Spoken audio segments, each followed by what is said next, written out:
Every week this shutdown drags on, Iowa's economy loses $137 million.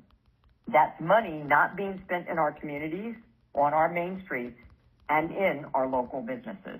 Congresswoman Marionette Miller Meeks blamed Democrats for not agreeing to the Republican plan to extend current spending since they haven't passed a budget. That led to the partial shutdown of the federal government and 750,000 federal workers not getting a paycheck, including a Davenport man named Michael, who wanted Miller Meeks to understand that he's still working but not getting paid. I work for the Corps of Engineers, keeping the locks and dams along the Mississippi running.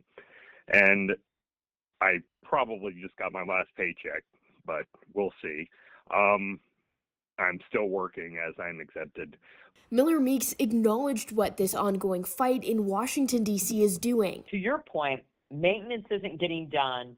You can't get the equipment to replace parts, and you can't buy the fuel that you need to make sure the locks and dams, which are an extremely important part of commerce on the Mississippi River, that would tremendously affect our ag economy. The shutdowns also delayed aid for farmers. Another caller said that he works in renewable energy. Republicans like Miller Meeks, who supported President Donald Trump's One Big Beautiful Bill Act, voted to cut federal subsidies for wind and solar.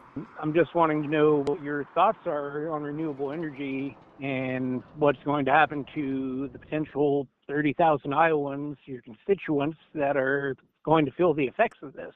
I believe that we need a lot of energy, and so therefore was working very hard to make sure that our companies and state was supported. We have done very well with renewable energy. There are people who don't like it. A few of the questions for the Congresswoman as people across the state wonder when she and her colleagues will reach agreement to reopen the government for Americans again. In Des Moines, I'm Isabella Warren.